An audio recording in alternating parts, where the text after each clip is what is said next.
कई हमारे भाजपा के मित्रों ने पूछा कि क्या इस आंदोलन का स्वरूप क्या है, कैसे खत्म होगा। दिक्कत है कि सेंट्रल हॉल में तो आप पूछ लेते हैं, वो सड़िया, वो कील, वो खाई। सर, मैं सरहद पे कभी गया नहीं हूं, लेकिन जो तस्वीरें सरहद की देखी हैं वो भी ऐसी नहीं देखी है। किससे लड़ रहे हैं आप? अपने किसानों से लड़ रहे हैं। हर एक शब्द, हर एक लफ्ज देशद्रोही है। मैंने पहले सदन में कहा था, सर एक मशीन बनवाइए, कोरोना की वैक्सीन तैयार हुई, एक मशीन बनवाइए कि किसके अंदर देशभक्ति का पारा कितना है। जिस चौथे स्तंभ पर कि एक बड़ी धारा पर आप निर्भर हैं, तो आपको दुश्मन की जरूरत नहीं है, वो दोस्त ही आपका काम तमाम कर देंगे। हमने सिर्फ प्रधानमंत्री नहीं खोया, हमने हजारों लाखों जानें गंवाई जो अपने भारत माता की संतान की पीड़ा को करुणा से ना समझे, दम्भ से देखे, गुरूर से देखे। Nationalism and patriotism is not simply sloganeering Bharat Mata की जय, जय हिंद या जनगण मन। नो सर, आपको मैं आंकड़ा दूं उचित नहीं होगा। आपके पास आंकड़ों का भंडार है, आप तो आंकड़े तैयार कर लेते हैं, बल्कि कभी कभी पका भी लेते हैं प्रेशर कुकर। माननीय सभापति महोदय, मैं अपने इस कथन को चंद खंडों में रखूंगा। पहला खंड होगा कि महामहिम के अभिभाषण का संदर्भ, उसका ऐतिहासिक महत्व क्या है। दूसरा, लोकतंत्र में आंदोलन की क्या भूमिका होती है। तीसरा, पीसफुल असेंबली के साथ कोई भी लोकतांत्रिक मुल्क कैसे डील करे। चौथा, आंदोलनों के और लॉ मेकिंग के बीच का क्या ताल्लुक है। और पांचवां, कि रिप्रेशन की कहां तक इंतहा होती है। सर, लोकतंत्र के 3 स्तंभों के बारे में हम सब जानते हैं, चौथे स्तंभ के बारे में तो मैं बोलूंगा भी नहीं। अगर वैसे आपके दोस्त हों जिस चौथे स्तंभ पर कि एक बड़ी धारा पर आप निर्भर हैं, तो आपको दुश्मन की जरूरत नहीं है, वो दोस्त ही आपका काम तमाम कर देंगे। वो क्या करते हैं, दिन भर कुछ भी मामला हो, लोग दुख में हो, लोग संकट में हो, लोगों की मौत हो रही हो, और शाम में चलाएंगे खालिस्तानी एंगल ऑफ किसान आंदोलन। सर, मैं कॉलेज का विद्यार्थी था, हमने देखा है कि पंजाब और पूरे मुल्क ने क्या भुगता है। हम सब, सर, आप तो सक्रिय राजनीति में थे सर। सक्रिय राजनीति में आपने देखा कि पूरे देश ने, हमने सिर्फ प्रधानमंत्री नहीं खोया, हमने हजारों लाखों जानें गंवाई। कुछ तो सीखें इतिहास से। इतिहास दोहराता नहीं है, लेकिन इतिहास प्रेरणा देता है, इतिहास निर्देश देता है, और हम उन निर्देशों को सुनना नहीं चाह रहे। शाम ढले, खालिस्तानी जमा हो गए, पाकिस्तानी जमा हो गए, टुकड़े टुकड़े गैंग जमा हो गए, नक्सली जमा हो गए, माओवादी जमा हो गए। सर, सबसे बड़ा टुकड़ा टुकड़ा गैंग वो है जो अपने भारत माता की संतान की पीड़ा को करुणा से ना समझे, दंभ से देखे, गुरूर से देखे। दंभ और गुरूर लोकतंत्र की जुबान नहीं है। सर, आप लोग कहते हो, आप बहुत लोग नहीं, कुछ आपके मंत्रीगण हैं, माननीय सभापति महोदय, वो 303 कहते हैं कि 303 का आंकड़ा है। सभापति महोदय, इस सदन ने, इतिहास ने इससे बड़े आंकड़े देखे हैं। कहां बिला गए, कहां गुम हो गए, किसी को पता नहीं।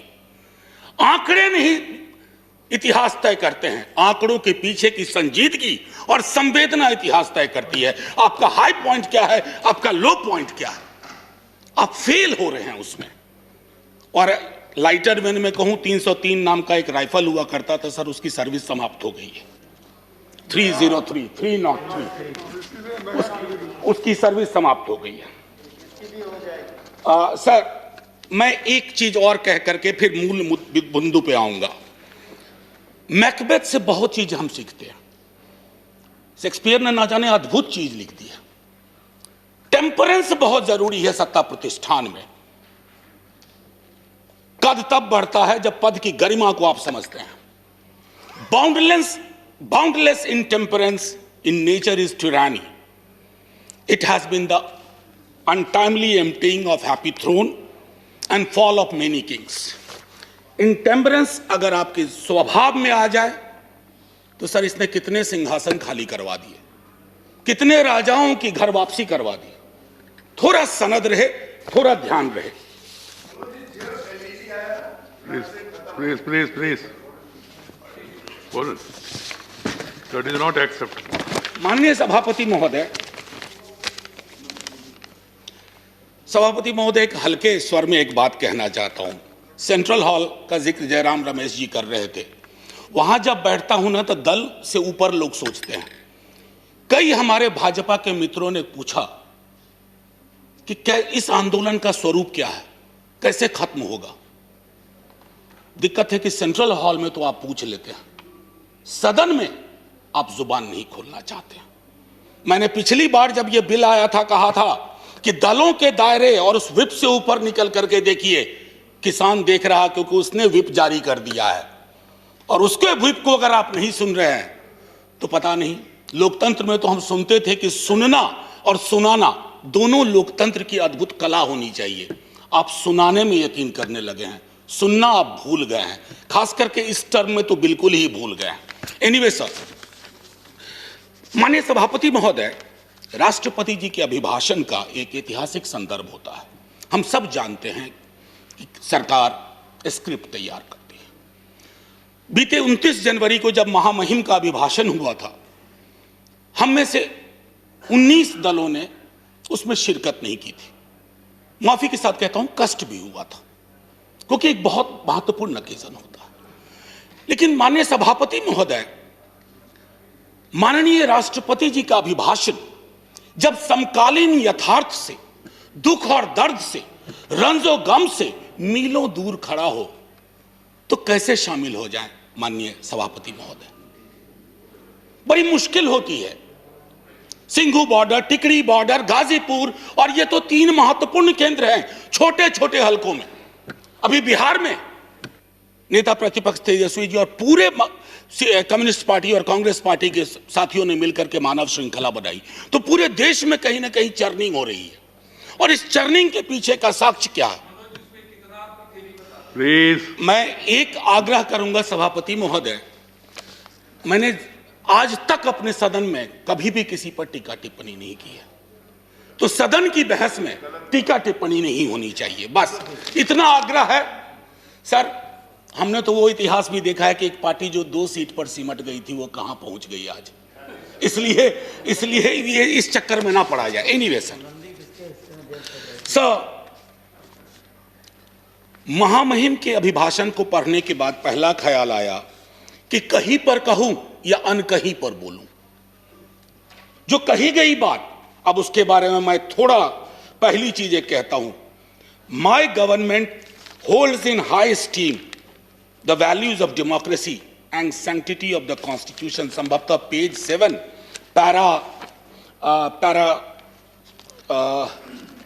पैरा 25 होना चाहिए, मेरी मेमोरी अगर सर्व करती है सही। Yes, para 25।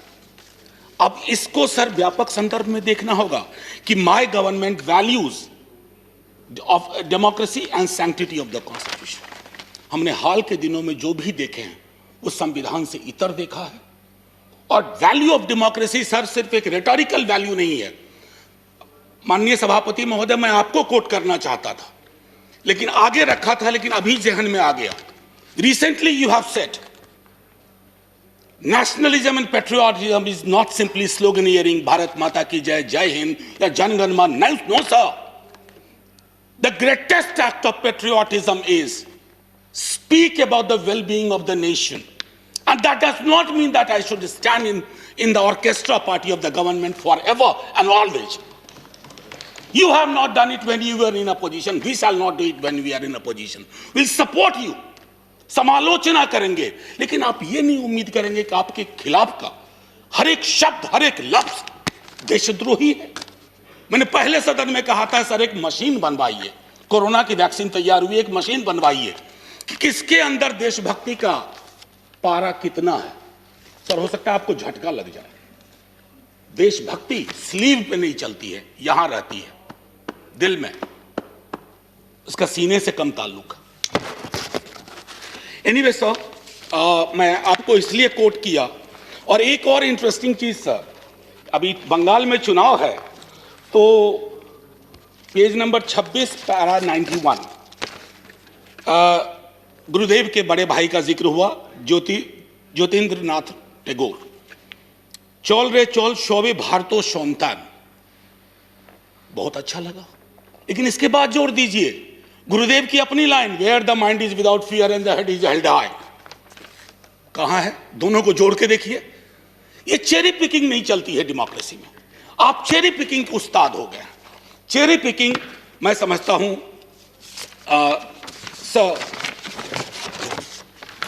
माननीय सभापति महोदय, आंदोलन लोकतंत्र की जीवंतता का उदाहरण होता है। जिंदा लोकतंत्र और स्वस्थ लोकतंत्र आंदोलन के साथ सदैव निरंतर संवाद की कोशिश करता है। सर, एक आशय मैं यहां रखना चाहता हूं।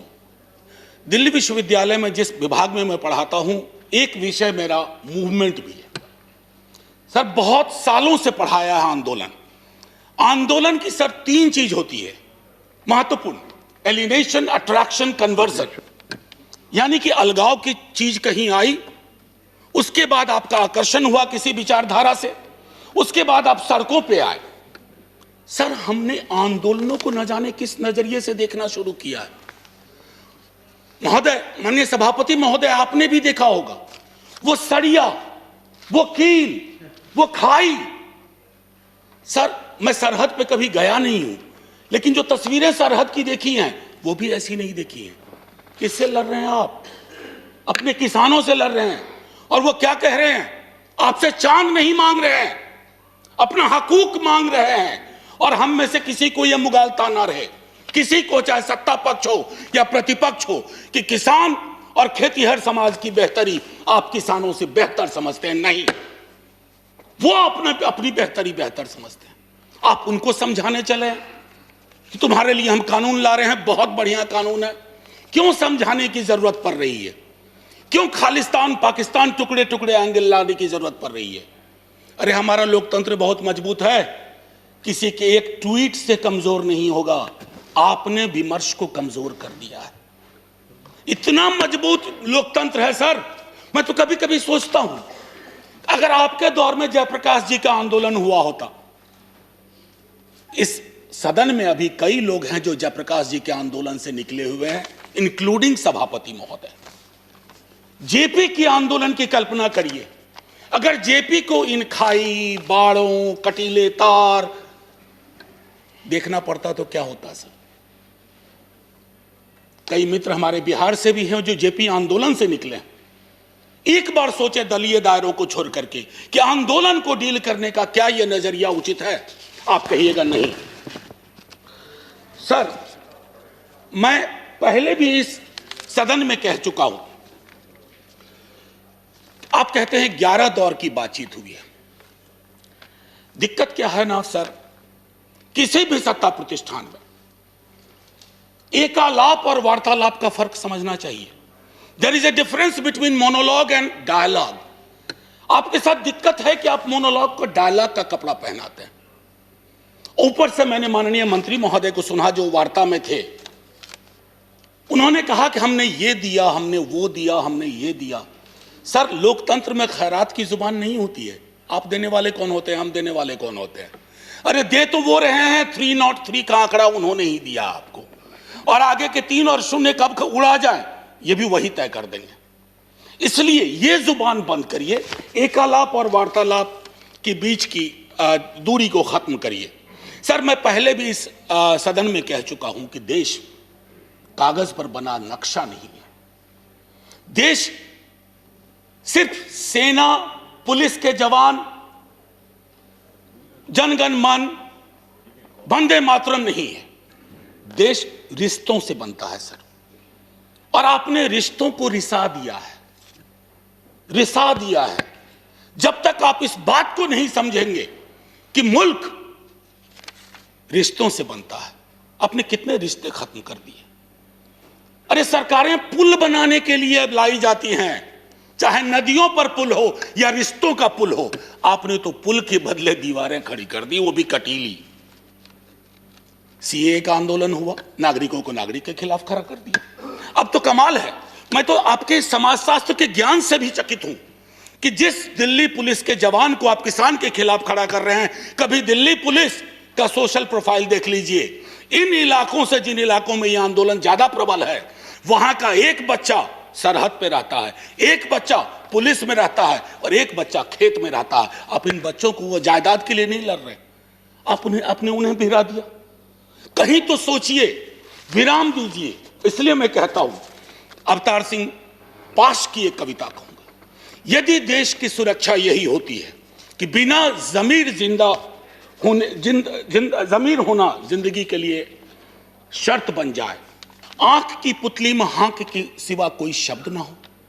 आपको सिर्फ हाँ चाहिए आंख की पुतली में, चाहे वो कितनों भी अश्लील हो, पाश कहते हैं, मैं नहीं कह रहा, और मन बदकार पलों के समक्ष हमेशा झुका रहे, तो हमें देश की सुरक्षा से खतरा है, देश को अपनी सुरक्षा से खतरा नहीं है। यह फर्क आपको समझना होगा। माननीय सभापति महोदय, इस 2 मिनट का प्रयोग मैं, आपने किसान को लेकर के जितनी बातें कही उस पर, उन बिलों के बारे में पहले मैं बोल चुका हूं पिछले सत्र में। मैं सिर्फ इतना कहना चाहूंगा कि बिहार में एमएसपी 2006 में खत्म की गई। बिहार के किसान की आय के बारे में आपको मैं आंकड़ा दूं उचित नहीं होगा, आपके पास आंकड़ों का भंडार है, आप तो आंकड़े तैयार कर लेते हैं, बल्कि कभी कभी पका भी लेते हैं प्रेशर कुकर में। मैं सिर्फ इतना कहूंगा कि आप बिहार के मॉडल को, हम तो सोच रहे थे कि बिहार को, आप ही की सरकार को दोष नहीं दे रहा हूं, बीती कई सरकारों ने बिहार को लेबर सप्लाई का स्टेट बना के रख दिया है। हमारा काम है मजदूर भेजना पूरे देश में, और हमने कोरोना के काल में वो सब देखा है। हम तो सोच रहे थे कि हमारे बिहार का किसान, हालांकि किसान नहीं रहा, वो खेतीहर मजदूर हो गया। हम सोच रहे थे कि उन्हें भी पंजाब हरियाणा की तरह, सर आपने क्या किया, वो मॉडल आप चाह रहे हैं पंजाब हरियाणा में बिहार की तरह हालात हो जाए। कभी कभी मुझे इस बात का अंदेशा होता है कि संसद का भी वर्ग चरित्र बदल गया है। अभी संसद में किसान और किसानी समाज से आने वाले लोग अगर होते, आप इतनी आसानी से बुलडोज नहीं कर पाते। मेरे स्वयं के नेता, कई मसले ऐसे आए, लालू प्रसाद जी, उन्होंने यह तय किया, और आपके भी लोग थे, आप उनको भूल चुके हैं, जिन लोगों ने खड़ा होकर के कहा कि यह हम नहीं होने देंगे। सर अभी भी आपकी रीढ़ किसान और किसानी ही है। ये जो 303 का आंकड़ा आ रहा है ना सर, किसी के कोल्ड स्टोरेज से नहीं आ रहा है, किसी के गोडाउन से नहीं आ रहा है। 303 के आंकड़े को एक बार सर, और मैं इससे पहले कि जय हिंद कहूं, मैं माननीय सभापति महोदय अभी भी हाथ जोड़ के सरकार से आग्रह करूंगा। इतिहास में ऐसे क्षण आते हैं जब आप दुविधा में होते हैं। प्लीज आपके माध्यम से रिक्वेस्ट कर रहा हूं, हाथ जोड़ करके आप दर्द समझिए किसानों का। सर पूस की सर्द रातों में, माघ की सर्द रातों में सड़क पर रहना आसान नहीं होता। पानी बंद कर दिया गया, शौचालय बंद कर दिए गए। सर इस तरह के पोजीशन, इस तरह का अग्रेसिव पोस्चर हमने तो अपने कुछ पड़ोसी मुल्कों के लिए भी नहीं सुना, जो अंदर तक आ गए। सर लाल आंखें वहां होनी चाहिए, कहां हम आंखें लाल कर रहे हैं। ये किसान आपके हैं, ये किसान मेरे हैं। अगर एक दिन इन्होंने हड़ताल कर दी, एक दिन तय कर लिया कुछ नहीं, सर संसद बंद हो जाएगी, सरकारें बंद हो जाएंगी, क्या होगा पता नहीं। इससे पहले कि मैं कहूं जय जवान, जय किसान और जय हिंद, माननीय सभापति महोदय, मैं बस सर 1 मिनट का और वह दीजिए, 30 सेकंड। मैंने कभी ऐसा किया नहीं, लेकिन आज इतनी सारी चीजें थी। कई लोग इसमें हेरोल्ड लास्की को प्रयोग करते हैं, कहते हैं, कोट करते हैं। उन्होंने कहा था कि लिबर्टी के मसले पर you need to find the government accountable time and again. That's the test of the democracy. But we have failed. किसानों को ही हमने फेल नहीं किया है। और आखिरी सर इजाजत हो तो तरन्नुम में, नहीं तो यूं ही, मैं भी खाइफ नहीं तख्ता-ए-दार से, मैं भी मंसूर हूं कह दो अगियार से, क्यों डराते हो जिंदा की दीवार से जेल, जिंदा जेल। जुल्म की बात को, जहल की रात को मैं नहीं मानता, मैं नहीं जानता। Thank you sir. जय जवान जय किसान। चैनल को लाइक, शेयर एंड सब्सक्राइब करें और बेल आइकन दबाना ना भूलें।